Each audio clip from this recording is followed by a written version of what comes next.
Welcome back to my channel and welcome back to my 2021 garden. We are 5 weeks after last frost date.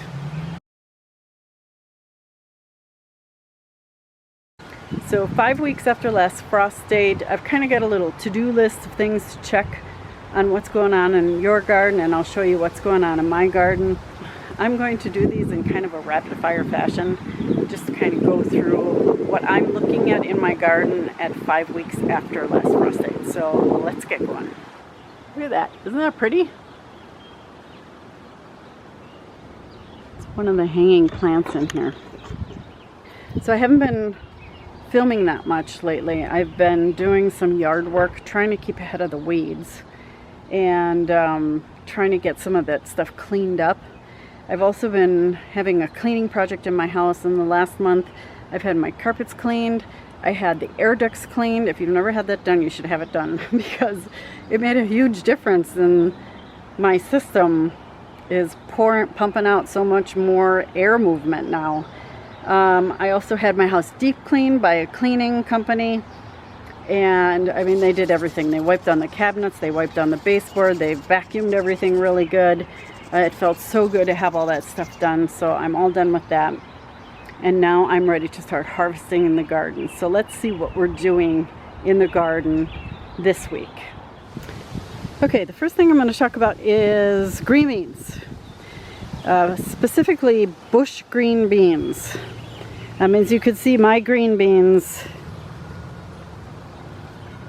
are just flowering and growing little bitty green beans. Here you can see little bitty green beans.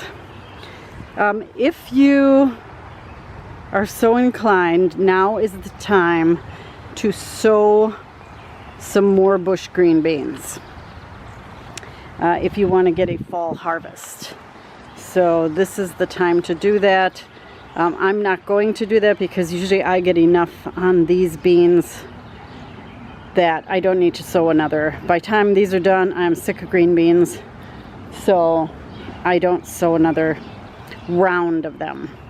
But these are doing all very well. I've got them in these buckets. These are 25-gallon buckets, I believe, and they're doing very well. So now is the time to sow another round if you want to.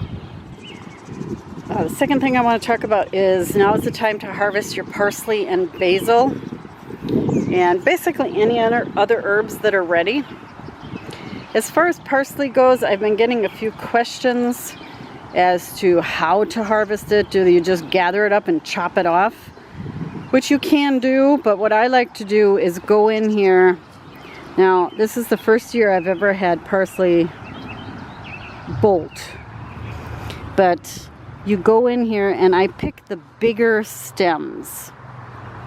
So these stems are bigger. You can see the new growth in here, down in there. So you just want to be careful not to cut this new growth, and you can cut everything else.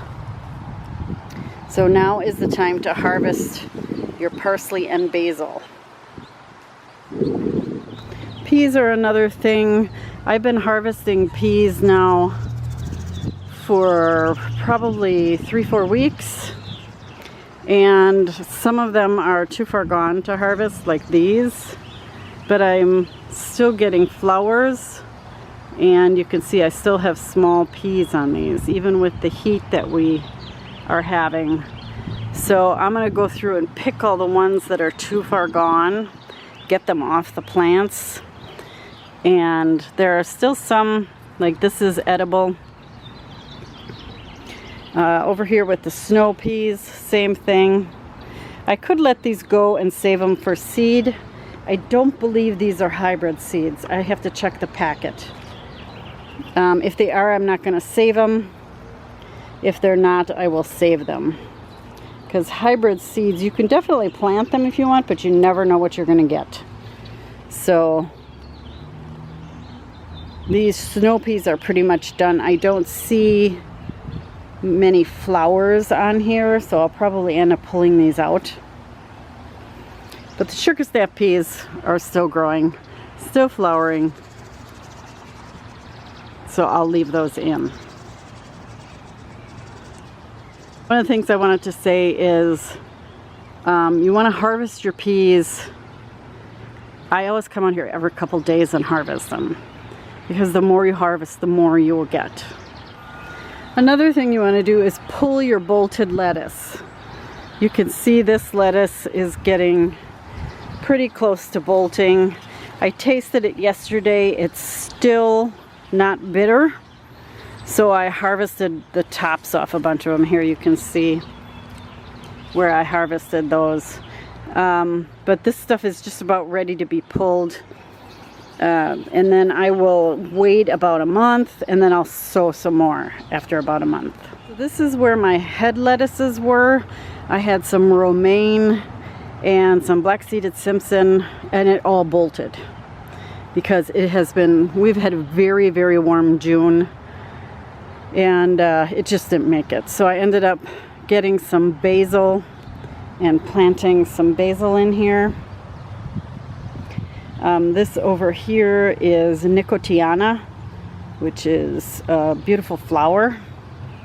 It's a relative of the nicotine plant. And kale over here. I've never had kale bolt on me, so you just keep picking it. It's one of those wonderful vegetables that'll just keep on giving all year, all growing season. So in here in my carrot bed, this is the first time ever I've had carrots flower. You've seen Queen Anne's lace out in the wild. That's basically a wild carrot. That's what this will look like. I've never had carrots bolt on me. So I think one of the things I'm going to do with this bed, if I want to grow lettuces and spinach and all that, is I'm going to have to get some shade cloth. Because either that or I'm going to stop growing lettuce, because it's a lot of work to get, you know, I had those beautiful, beautiful heads of lettuce, and they all bolted before they were able to form heads completely. And now my carrots are bolting, so I think I need some shade cloth on this bed. Kohlrabi is doing very well. See? Doing very well. This is the bed that I had all my broccoli in, and I didn't get any broccoli. This will be the last year I try to grow broccoli, because I don't really even like broccoli that much. But I really wanted to grow it, and I thought I wanted to taste what homegrown broccoli tastes like. So I ended up pulling all the broccoli. Now these flowers will fill in this bed. We've got more nicotiana in here and these beautiful marigolds. So that's so much for the broccoli for this year. Okay, pepper plants. Every once in a while you will have a pepper plant that will produce fruit early, like this one. It's got a nice big fruit on it, but the plant is really small. Now this plant had, my tarragon was growing up. Here's tarragon. I ended up cutting it back, so maybe it wasn't getting enough sun. Peppers like afternoon sun. Or maybe it's the fact that it's putting all its energy into this fruit. It's not growing. So I'm gonna pick off the pepper. You can eat peppers at any stage. And now that plant will concentrate on growing and flowering, and it doesn't have to worry about getting this fruit ripe. So there's a couple other ones, like this one.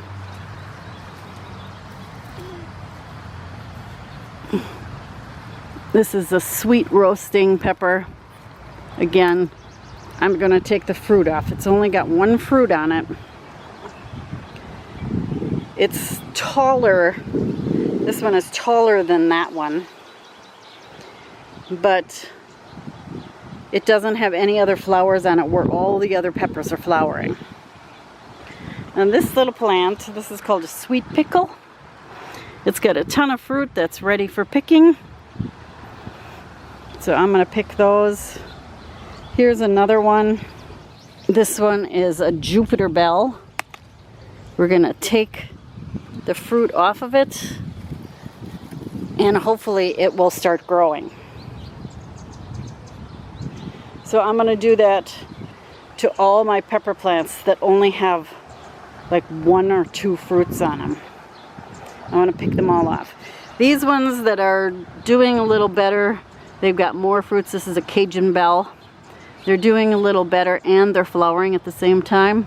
I'm going to leave those alone. So one of the things I want to talk about is pruning your pepper plants. I did a video a couple years ago, I think it was, where I planted side by side a pepper plant that I pruned and a pepper plant that I did not prune. I'll put a link to that video down in the description below. And we have a pretty short growing season here in southeastern Wisconsin.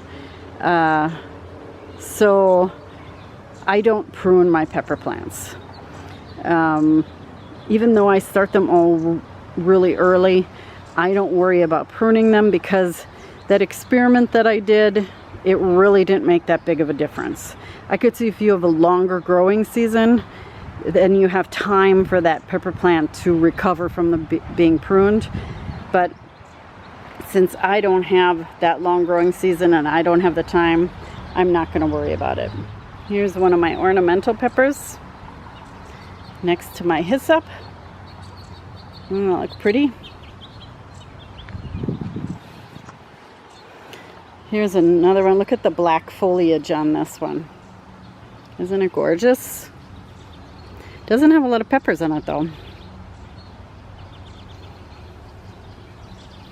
Especially when you look at it in contrast to that white flowers. It's just so pretty.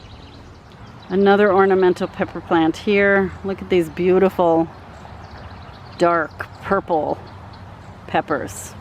Just gorgeous. So for the onions, we are past the summer solstice, so these onions will now start bulbing. And you can see they're doing pretty well. I feel like I should knock on wood every time I say that, because I have never had good luck growing onions.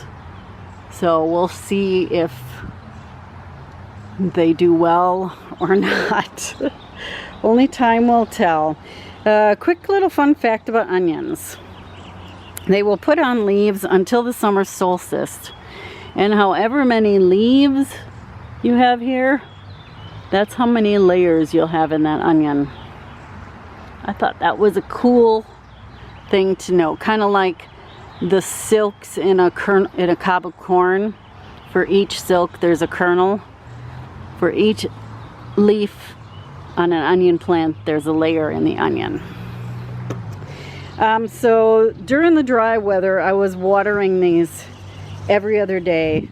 This is a 3-foot by 6-foot bed and I was putting 6 gallons of water on this every other day, because I think that's one thing they really need, especially in a raised bed. This is a 2-foot high bed. These beds dry out fast in the heat. So I've really been vigilant about coming in here and picking out these weeds that pop up and watering it and making sure that these onions have enough water. And what I'll probably do is get some fish fertilizer in here on my next water and really make sure that they have all the nutrients that they need. And hopefully, I will get an onion harvest this year. A decent onion harvest. I tell you, these weeds drive you crazy. This is zucchini. Now, so far on most of these plants, I have been getting male flowers. And that's usually what happens with zucchini. The male flowers always come first, followed by the female flowers. Like this zucchini plant here, this is Green Machine. Has its first female flower on it. And if you want, you can hand pollinate your zucchini just to make sure you get some, but eventually the bees will take over and they'll get pollinated. I mean, I'll be up to my elbows in zucchini not that long from now. You can see all the flowers down in there that are coming up. I'll have zucchini here in 2 weeks probably. Now this zucchini plant is a bush zucchini plant. It is a late producer, which is why I like this plant. And it's crawling into my other garden. You can see it's got a lot of flowers on it, all male, but it's way far behind the other zucchini, which is just fine with me because when the other zucchini are done, this one will still be producing fruit. Next up is potatoes. You can see my potato plants. Believe it or not, there are pots under there. They just are huge this year. And a couple of them are flowering. You can see the flowers on the potato plants. I think potato flowers are so pretty. But all the plants are falling over. We had a windstorm and it pushed all the plants over. And so what I've done is I've come in here and put some straw over the top. I had potatoes peeking out of the top, pulled those out of there and put some straw here to keep the light out. That's why you put straw around potatoes. Nice clean fingernails, huh? You can always tell a gardener by her fingernails. So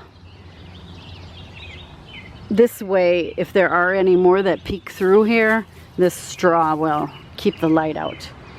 If you want new potatoes, you can reach down in here and pull some out. They're growing right at the top. This one needs straw too, but I ran out of straw. So yeah, you can, here's some more.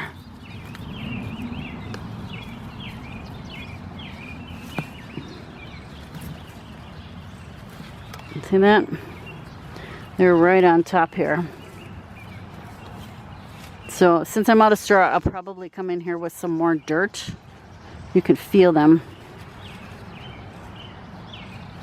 And fill it up with dirt a little bit to protect the potatoes. But there's a nice meal right there. This one again, I believe these are Pontiac Reds in here. Put some straw in there to keep them in there, but yeah. Nice potato harvest. This is any indication of what's in these pots, we're gonna have a really good potato harvest this year. Last but not least, tomatoes. As you can see, I've got my tomatoes pruned about a foot off the ground. Sometimes more, depending on which way the leaves grow. Like this one is about 18 inches here.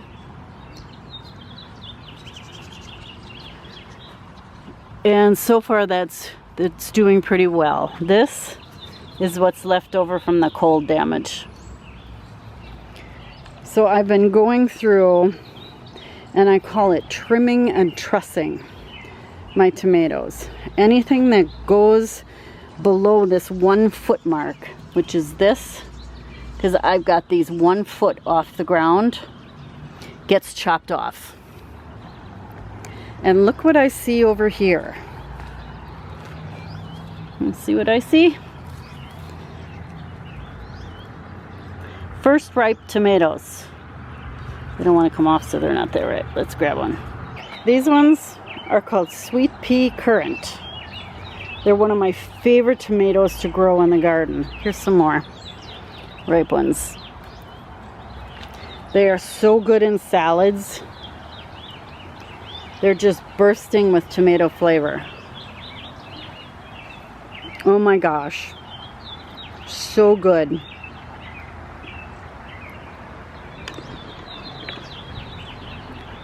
I've waited a long time for that. The first ripe tomato. So good. You can't buy that in the grocery store. You just can't. Okay, I was distracted for a moment. So, trussing them up. As they grow up, I like to clip them and just keep them as close to the trellis as I can. Now you can see some of these tomatoes are almost 5 feet tall. This is the top of the trellis. It is 5 feet, a little higher maybe, and this one is almost to the top. So they're growing pretty well. Lots of flowers. If you look down this row, you can see I've kept everything up against the trellis and I'm letting it grow. This one is about 5.5 feet tall. And then my arch, this is my arch. Again, keeping everything as close to the arch as I can and let them grow up. Let me show you over here. They are up pretty high, so if I extend my hand all the way up, that's how tall my tomatoes are. These are cherry tomatoes. Those are the Jasper tomatoes and the All-American Selections Juliet tomatoes. So Jasper are little tiny red delicious cherry tomatoes, and the Juliet are a grape tomato. So I'm looking forward to those. We do have some fruit on them.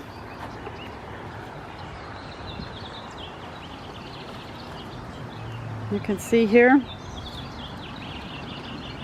and here. Doing very well.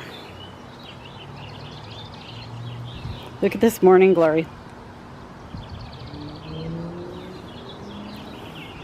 It's cloudy today.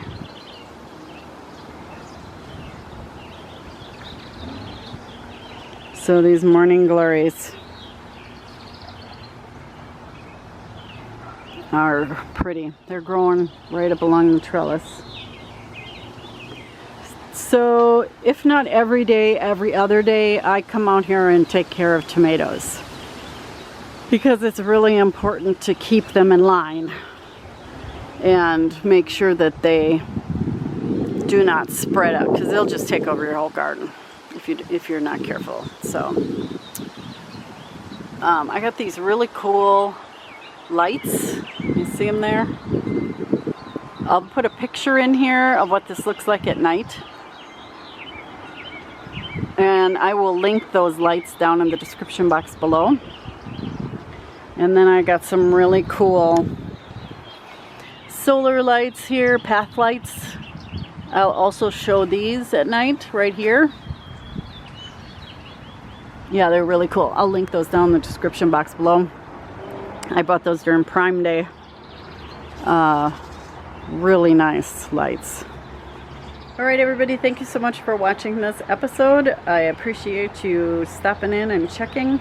I have been doing a lot more posting in Facebook. So kind of as the week goes on, anything I see in the garden that I find interesting, I've been putting it on Facebook. I will put the link to my Facebook page down below, so you can check that out if you want to check it out and see what's going on during the week or on those weeks when I don't get around to posting. And thank you so much for watching, and I hope that I will see you here next time at Sharon's Home and Garden. Alright, have a great day everybody. Happy gardening. Bye-bye.